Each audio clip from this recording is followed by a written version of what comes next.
Hello everyone. JEE advanced 2024 paper 2 section 1 section 2 हम लोग कर लिए हैं। अब सेक्शन 3, ठीक है, इस लेक्चर में हम लोग सेक्शन 3 डिस्कस करेंगे। अच्छा, सेक्शन 3 में क्या है कि नॉन नेगेटिव इंटीजर आंसर होगा +4 0 है, ठीक है। ओके, तो इंटीजर टाइप है, तो चलो करते हैं। 8th क्वेश्चन में क्या कह रहा है?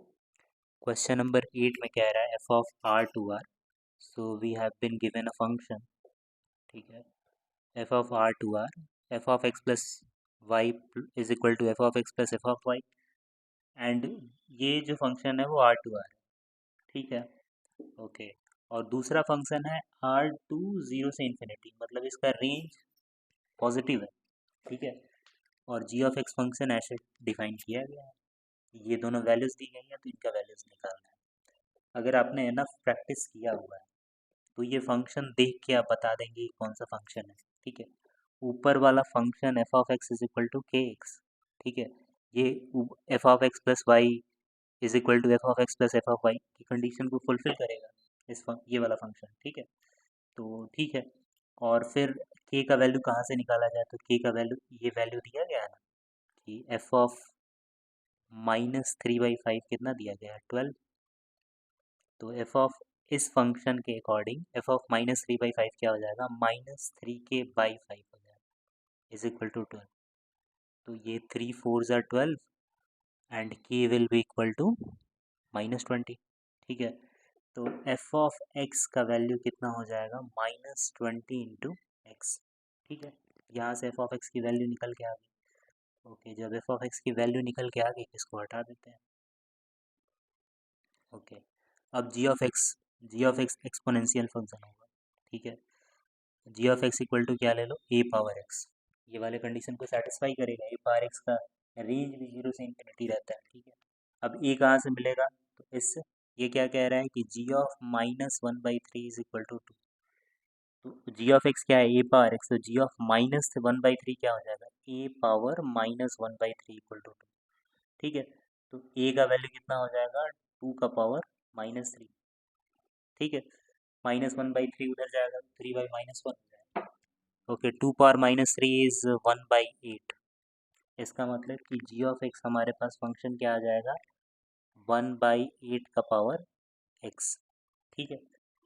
ओके, जब इतना सब आ गया तो फिर तो कुछ है ही नहीं, फिर हमारा अपना क्वेश्चन तो बन ही गया, ठीक है। हमें क्या चाहिए, ये वाला चीज़ चाहिए। ओके, तो f of 1/4 plus g of -2 -8 into g of 0 चाहिए, ठीक है। एफ ऑफ 1/4 क्या हो जाएगा, -20/4, जी ऑफ -2 क्या हो जाएगा, 1/8 का होल पावर -2, -8, और जी ऑफ 0 क्या हो जाएगा, यहाँ पे जी एक्स की जगह 0 रखोगे तो 1 आ जाएगा। This is -5 -8 and this will B 64 into 1, ठीक है। तो 64 -13 कितना हो जाएगा, 51, so this will be our answer, ठीक है। ये तो प्रैक्टिस के ऊपर था कि if you have done practice enough then you can identify this f of x and g of x function, ठीक है। एक तो लीनियर फंक्शन है जिसका range obviously R to R होगा, दूसरा एक्सपोनेंशियल फंक्शन। ओके, इस क्वेश्चन में आते हैं। इसमें क्या है कि a bag contains n balls out of which 3 balls are white, 6 balls are green and the remaining are blue, ठीक है। तो सबसे पहले तो एक बैग बना लिया, ठीक है। इसमें 3 बॉल कैसी है, वाइट है, ठीक है। 6 बॉल्स ग्रीन है, टोटल इसमें बॉल कितनी है, n बॉल्स, ओके। और बचे हुए बॉल ब्लू है, मतलब n-9 कितने हो जाएंगे, ब्लू। एक सेकेंड, ये गड़बड़ हो गया लग रहा है कुछ। 6 बॉल कितनी है, ग्रीन, और बचे हुए n-9 बॉल क्या हो जाएंगी, ब्लू, ठीक है। तो ये हमारे पास गिवन इन्फॉर्मेशन है, ठीक है। और फिर कह रहा है कि assume that the balls are identical otherwise, ठीक है। 3 balls are drawn randomly one after the other without replacement, ये बहुत इंपॉर्टेंट है। क्या कह रहा है, विदाउट रिप्लेसमेंट, मतलब एक बार निकाल लिया तो निकाल लिया, दोबारा रखना नहीं, ठीक है। ओके, फिर कह रहा है for i is equal to 1 2 3 WI WGI DI denotes the ball drawn in the ith row, ठीक है. Okay, then probability of this is given, then conditional probability is also given, we need to find the value of n, ठीक है. अच्छा, एक चीज़ दिया हुआ है conditional probability, तो कंडीशनल प्रोबेबिलिटी को ये क्या दिया है, V3 upon W1 intersection G2, right, is equal to 2/9. अच्छा, ध्यान से देखोगे तो दिस हमें फॉर्मूला पता है, P of A given B को क्या लिखते हैं, A intersection B upon P of B, ठीक है. तो A इंटरसेक्शन B लिख दो, तो B3 intersection W1 intersection, okay let me, intersection G2, ठीक है. This upon P of W1 intersection G2, okay, इस 2/9, ठीक है. अगर याद होगा probability of A given B को क्या लिखते हैं हम लोग, probability of A intersection B upon probability of B, यही तो लिखते हैं, ठीक है. तो मैंने वही लिख दिया, ओके, ठीक है. अच्छा, ये वाला चीज़ दिया गया है, तुम ध्यान से देखो, ठीक है. W1 intersection G2 intersection B3, ठीक है. इसका वैल्यू दिया गया है, इसका वैल्यू कितना दिया है, 2/5n, और नीचे दिया है P of W1 intersection G2, this is 2/9, तो 2 से 2 कैंसिल हो गया, तो हमारे पास क्या बच जाएगा, 9 is equal to 5n into P of W1 intersection G2, ठीक है. तो ये आ जाएगा 9/5n is equal to P of W1 intersection G2. अच्छा, 9/5n, ये क्या कह रहा है कि पहले W1 बॉल निकाला जा रहा है, ठीक है. तो हमारे पास कितने बॉल है, 3 वाइट बॉल है आउट ऑफ n बॉल्स, तो पहले पहला बॉल निकालने का प्रोबेबिलिटी वाइट होगा, मतलब पहला बॉल वाइट हो, इसकी प्रोबेबिलिटी क्या होगी, 3/n, है कि नहीं.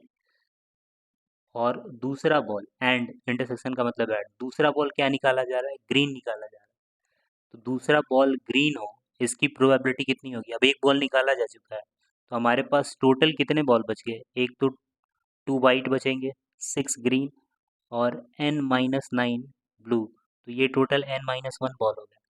अब हमें कौन सा बॉल निकालना है, हमें निकालना है ग्रीन बॉल, तो ग्रीन बॉल निकालने की प्रोबेबिलिटी कितनी होगी, 6/n-1, है कि नहीं. तो n से n कैंसिल हो गया, 3 से 3 बार में, ठीक है. Okay, so 3/5 is equal to क्या आ जाएगा, 6/n-1, तो ये 3 2 सा 6 हो जाएगा, तो हमारे पास n-1 इज इक्वल टू 10, मतलब n का वैल्यू कितना आ जाएगा, 11, ठीक है. तो हमारे पास क्या पूछा गया है, n का value, so this will B 11, ठीक है. ओके, अब आते हैं नेक्स्ट क्वेश्चन पे, ठीक है. इसमें क्या कह रहा है, अच्छा इसमें कुछ चीज़ आइडेंटिफाई कर लो, ये चीज़, ये ये ये सब सेम है कि नहीं. तो इस पूरे क्वांटिटी को थोड़ी देर के लिए ए मान लो, ठीक है. तो हमारा फंक्शन कैसा दिखेगा, F of x is equal to sine X into A plus 2 into sine X, sorry 2 into A. तो यहाँ पे हम लोग क्या लिख सकते हैं, F of x is equal to sine x plus 2 into A, ठीक है. अब यहाँ पे क्या दिया है कि एफ ऑफ एक्स को 0 के इक्वल करना है, और बताना है कि नंबर ऑफ सोल्यूशन कितने होंगे, ठीक है. तो इसको 0 के इक्वल कर दो, let me change the pen, okay.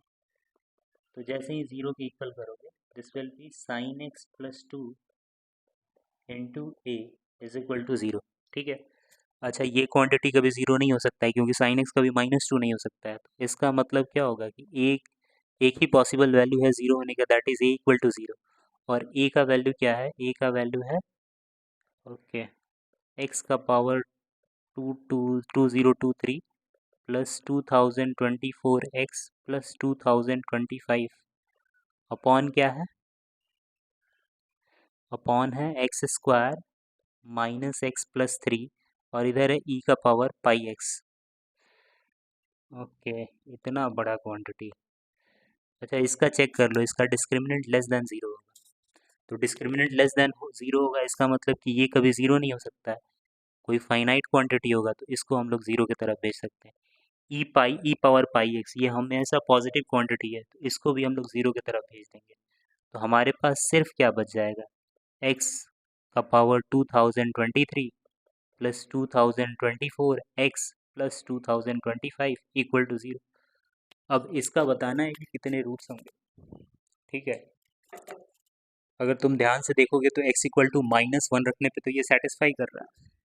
ठीक है, -1 रखो, तो x इक्वल टू अगर -1 रखा तो ये -1 हो जाएगा, ये -2024 और ये 2025।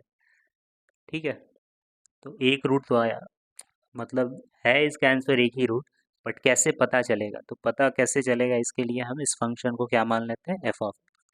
डेरिवेटिव से पता चलेगा कि इसके कितने रूट होंगे।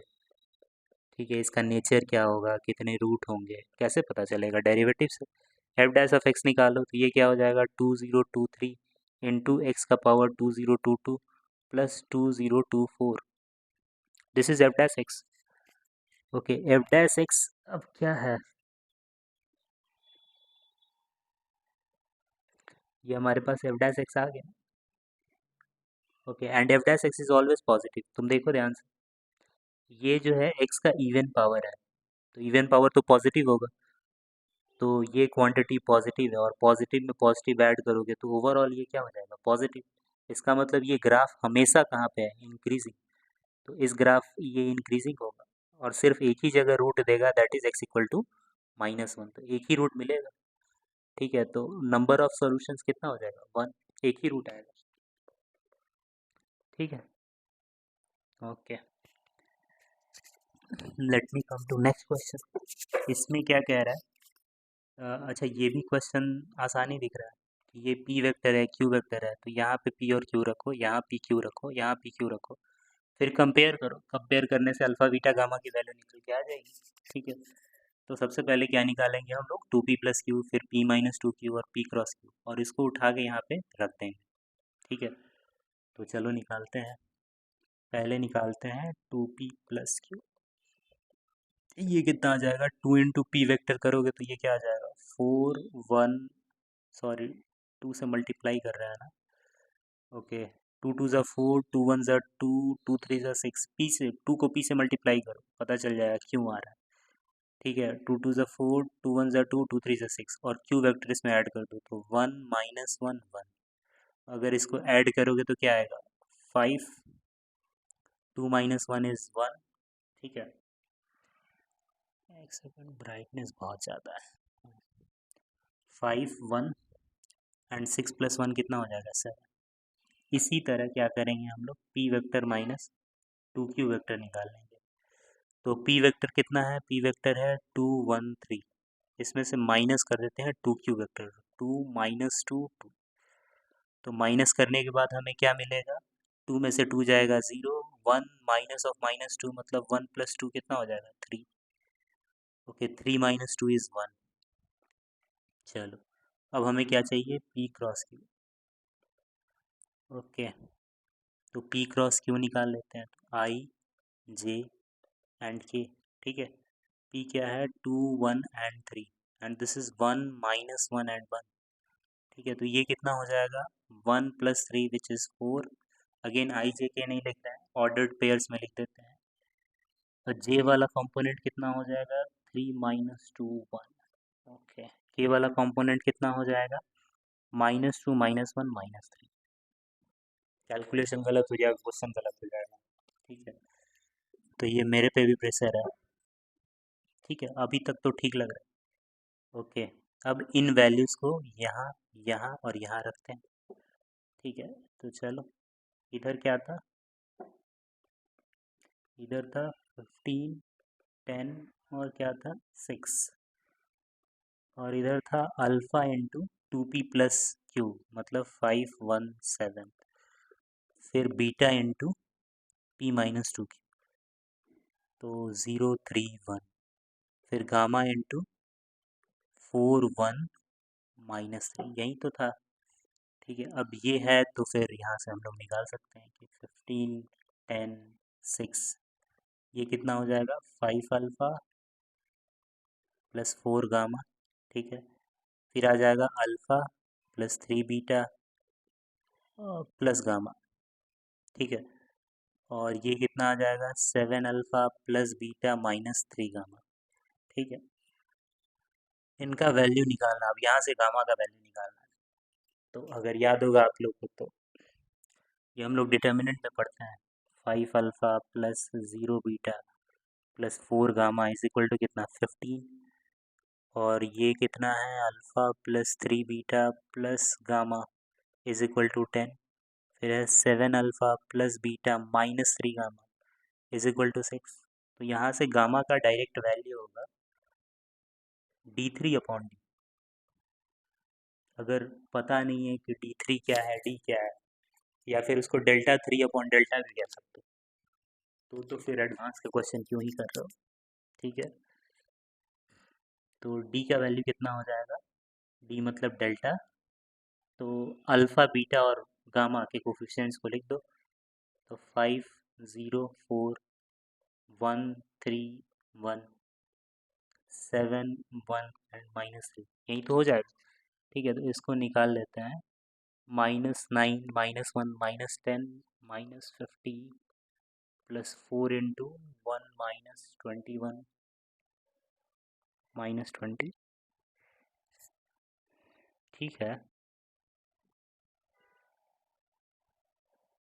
तो ये कितना हो गया,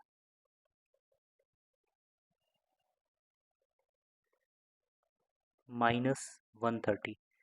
तो डी का वैल्यू कितना हो गया -130। अब d3 निकाल देते हैं। d3 में सब वही रहेगा, बस तीसरा कॉलम कांस्टेंट वाले से रिप्लेस हो जाता है, बाकी सब तो वही रहेगा, 5 0 1 3 7 1 15 10 एंड 6। तो इसको भी निकालते हैं, 5 इंटू 18 माइनस 10 मतलब 8 प्लस 15 इंटू 1 -21 -20, तो 40 -300 -260 हो गया भाई। Okay, so this is -260। तो वैल्यू तो दिखी गया, गामा कितना आया -260/-130। तो ये आंसर कितना आ जाएगा इस केस में 2। तो गामा का वैल्यू हो गया, ठीक है। चलिए आते हैं नेक्स्ट क्वेश्चन पे। अच्छा, इसमें तुम लोगों को पहले ही बता दे, ये अल्फ़ा है, ये ए है, ये ए है, ये अल्फ़ा है और ये भी ए है, ठीक है। देखो इस क्वेश्चन में क्या कहा जा रहा है, कहा जा रहा है कि normal with the slope of this drawn at the point 0, minus alpha on the parabola this, ठीक है।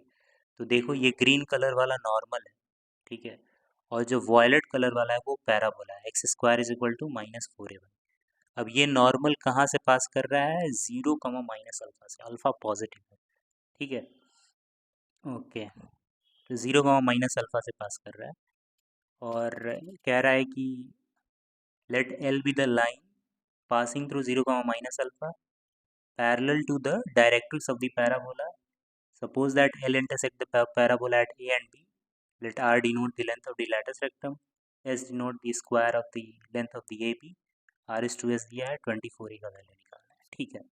देखो अब इसमें क्या कह रहा है, पहला तो ये कह रहा है कि इससे डायरेक्ट्रिक्स के पैरेलल, डायरेक्ट्रिक्स यहाँ पे होगा कहीं, x equal to y equal to plus है, राइट, यही तो डायरेक्ट्रिक्स होगा। तो कह रहा है कि उसके पैरेलल एक लाइन ड्रॉ किया गया है 0, माइनस अल्फा से, और इसका नाम दे दिया गया है ए बी, ठीक है।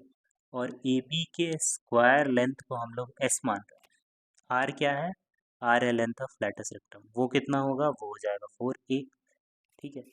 तो आर बाई एस कितना दिया गया 1/16, मतलब आर का वैल्यू कितना 4a, एस का वैल्यू कितना a b square is equal to 1/16, मतलब ए बी स्क्वायर का वैल्यू कितना दिया गया, 16 4 ज़ा 64a, ये इन्फॉर्मेशन दिया गया है हम लोग को, ठीक है।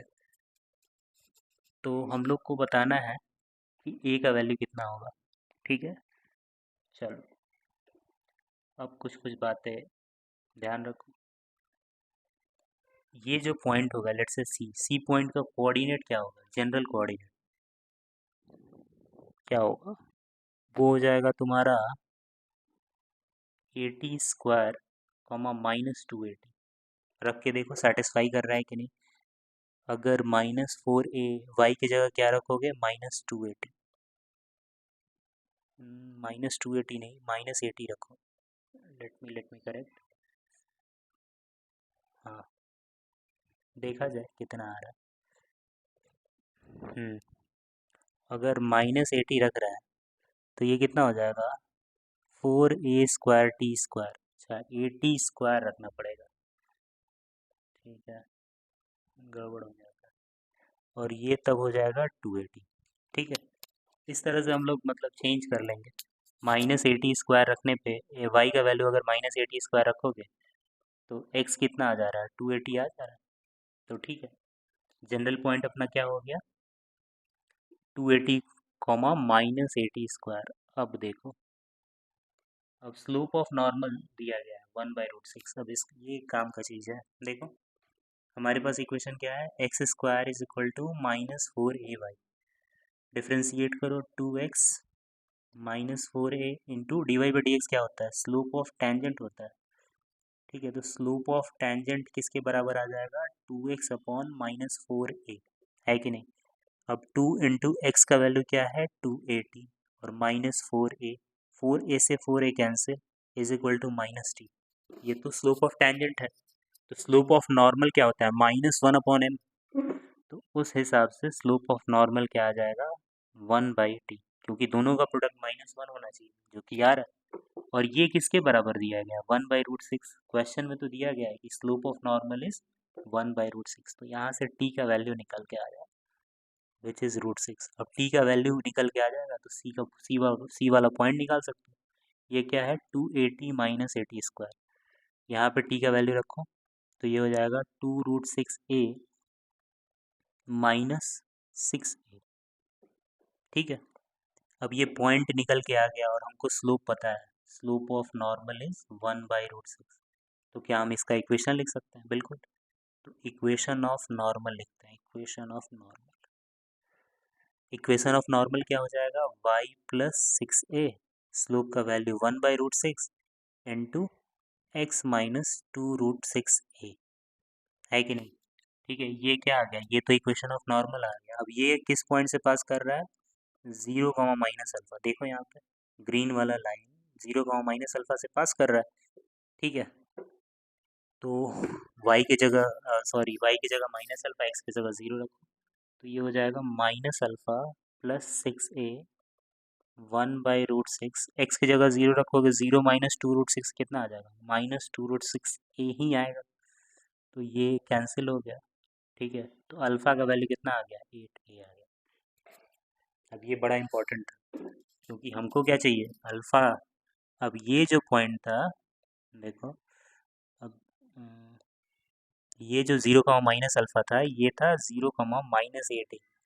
अब अगर हॉरिजेंटली यहाँ पे मूव करेंगे और b तक पहुँचेंगे तो y कोऑर्डिनेट थोड़ी चेंज होगा।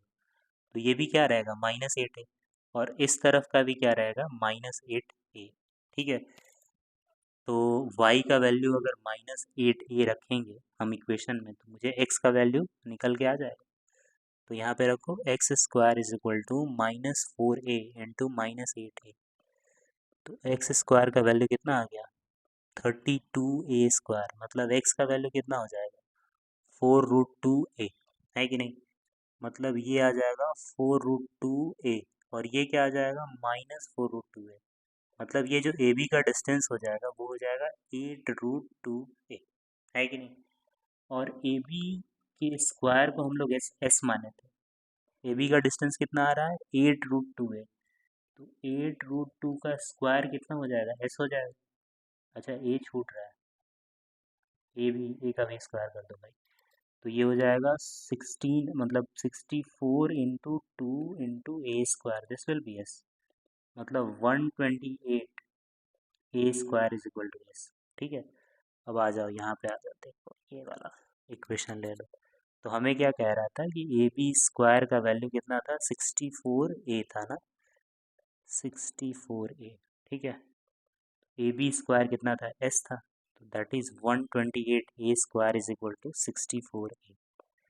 ठीक है, तो एक ए से एक कैंसिल हो गया, ए इज इक्वल टू कितना आ जाएगा, 64/128, तो ये आ गया 1/2।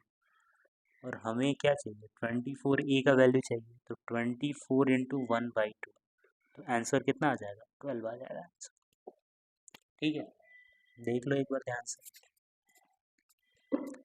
ओके, चलो सेक्शन 3 का ये लास्ट क्वेश्चन है। सेक्शन 4 अगेन हम लोग नेक्स्ट लेक्चर में कर लेंगे।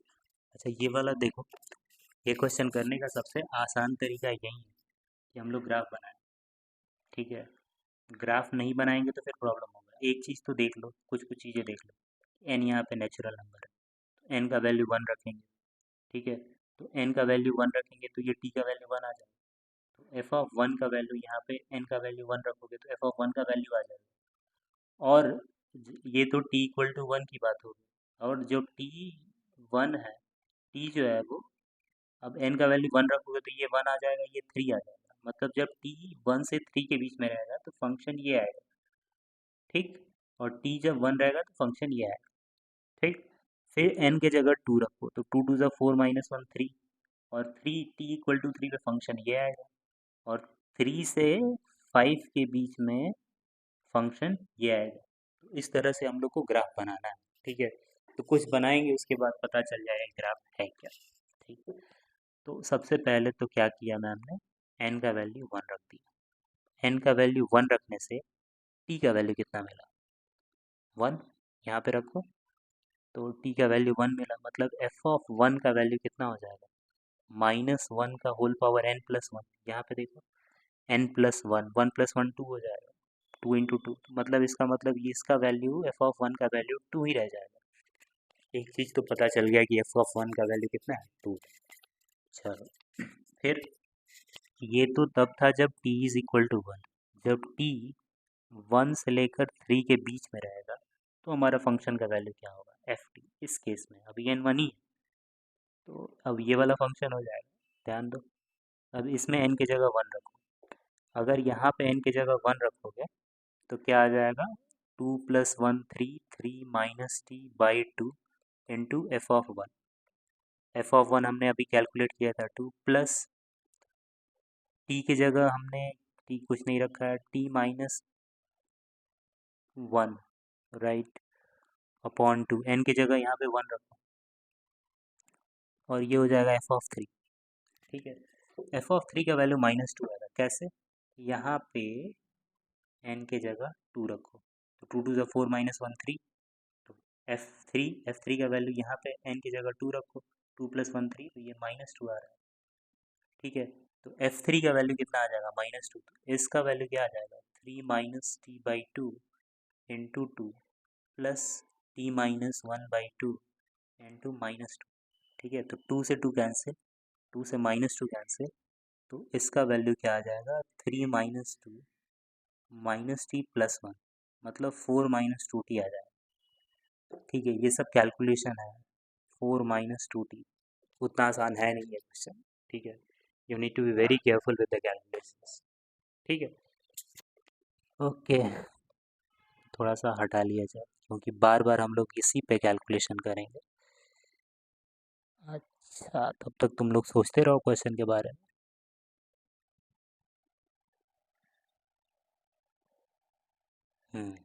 हमने कर लिया क्लियर। अब क्या कर रहे हैं हम, n की जगह 2 रख रहे हैं। n की जगह 2 रखने से t का वैल्यू कितना हो जाएगा, 2 2 ज़ा 4 माइनस 1 3, t का वैल्यू हो गया 3। तो यहाँ पे f3 का वैल्यू यही हो जाएगा, रख दो, n की जगह 2 रखो, तो f3 का वैल्यू कितना मिलेगा, -2। ठीक है, तो ये हो गया f3 का वैल्यू -2। अब अगर इसमें n की जगह 2 रखोगे, ये जो होगा वो t3 से लेके 5 के बीच में आ जाएगा। तो जब t3 से लेके 5 के बीच में होगा, फिर ये वैल्यू कैलकुलेट करना पड़ेगा, तो ये वाला वापस, तो n की जगह हमने क्या रखा है, 2, तो 2 2 ज़ा 4 प्लस 1 5 माइनस t/2, 2 2 ज़ा 4 -1 3 मतलब -2, फिर t-2 4 -1 मतलब 3/2, और फिर 2 2 4 + 1 5। तो फिर पूछ रहा है एफ ऑफ 5 आ जा रहा है, एफ ऑफ 5 का वैल्यू -+2 आएगा। रख के देख लो, यहाँ पे t का वैल्यू 3 रखो, 3 2 6 -1 कितना होगा 5। अब फिर ये वैल्यू दे देगा -1 का पावर n का वैल्यू कितना रखोगे 3 3 + 1 4, तो ये 2 ही आ जाएगा। ठीक है, यहाँ से 2 कैंसिल हो जाएगा, तो ये हो जाएगा t-5 + t-3 मतलब 2t-8 आ गया। तो एफ टी का वैल्यू कितना आ गया 2t-8। ठीक है, ओके। और वापस से अगर t5 रखोगे तो f5 का वैल्यू कितना आ रहा है +2। अब देख रहे हो 2 -2 2 फिर 2, तो इस तरह से ये होता रहेगा। ठीक है, तो आओ इसका थोड़ा सा ग्राफ बनाया जाए, ग्राफ बनाने की कोशिश की जाए कि वेदर थोड़ा सा ग्राफ और आपसे पता चले, नहीं तो हम लोग कब तक ऐसे करते रहेंगे। तो 1 से शुरुआत ही हो रहा है, 1 पे वैल्यू कितना है 2, 1 के बाद हमारा पॉइंट इम्पोर्टेंट क्या है, 1 के बाद इम्पोर्टेंट है पॉइंट 3, 3 के बाद है 5, 5 के बाद ऑब्वियसली क्या होगा 7, 7 के बाद है 9, 9 के आगे आई गेस नहीं बढ़ना है क्योंकि 1 से 8 इंटरवल दिया गया है। ठीक है, तो चलो नीचे कहाँ तक जा रहा है -2 पे, 3 पे -2, 5 पे +2, 7 पे -2, 9 पे वापस से क्या आ जाएगा +2। अब बीच में होगा 2 4 6 8। ठीक है, अच्छा इसमें t का वैल्यू 2 रखो तो ये 0 हो जा रहा है, मतलब ये ग्राफ कुछ ऐसा हो। फिर जब t 3 से 5 के बीच में इसमें 4 रखो तो ये भी 0 हो जा रहा है, मतलब ऐसे ही ग्राफ होने वाला है। ठीक है, थोड़ा सा हम लोग एडजस्ट करेंगे। ओके, चलो ठीक है, मान लिया यही ग्राफ। ठीक है, ये हमारा बड़ा मुश्किल से ग्राफ आ गया। अब क्वेश्चन क्या कह रहा है, अब क्वेश्चन पे आते हैं। क्वेश्चन कह रहा है कि जी ऑफ एक्स जो है, that alpha denote the number of the solution of g of x equal to 0, g of x equal to 0। अच्छा g of x क्या है, g of x है integration 1 to x F T D T, यही तो है। ठीक है, अब इसको 0 करना है। क्या कह रहा है वापस से समझते हैं इसको। अच्छा देखो, कह रहा है कि जी ऑफ एक्स ये है, एक्स 1 से इन्फिनिटी के बीच में है। ठीक है, alpha denote the number of solution of the equation g of x equal to 0 in the interval 1 से 8। ठीक है, मतलब कितनी बार जी ऑफ एक्स 0 हो रहा है, मतलब इंटीग्रेशन 0 हो रहा है। ओहो, ये इंटीग्रेशन ही तो है। इंटीग्रेशन मतलब एरिया कितनी बार 0 हो रहा है, एक्स के कितने वैल्यू के लिए 0 हो रहा है 1 से 8 के बीच में। ठीक है, तो अच्छा क्वेश्चन है, अच्छा क्वेश्चन है।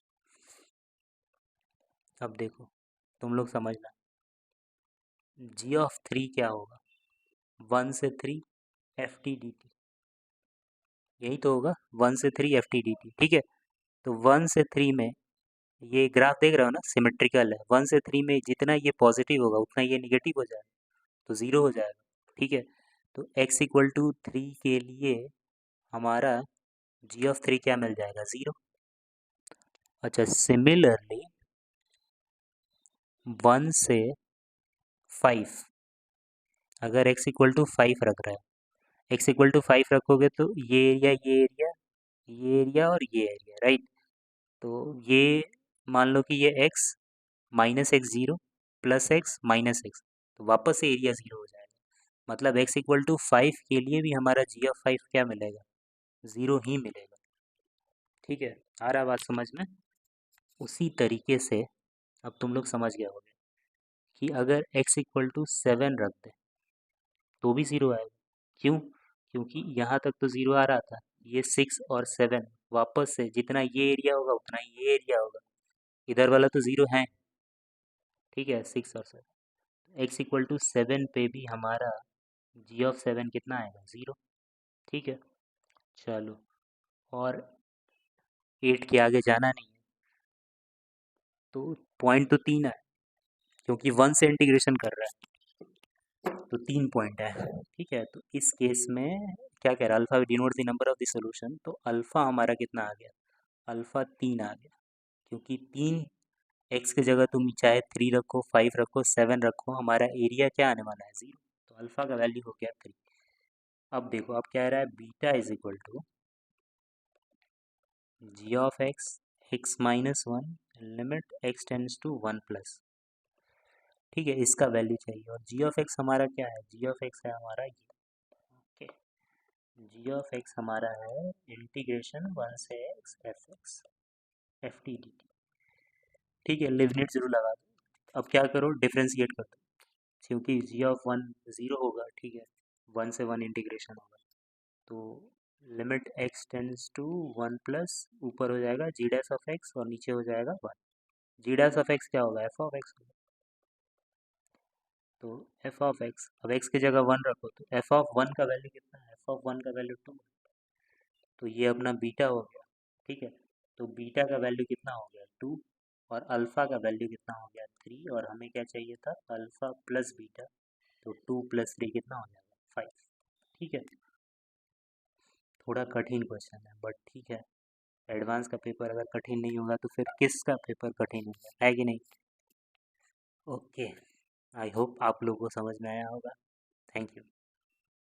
सेक्शन 4 हम लोग अगले लेक्चर में डिस्कस करते हैं।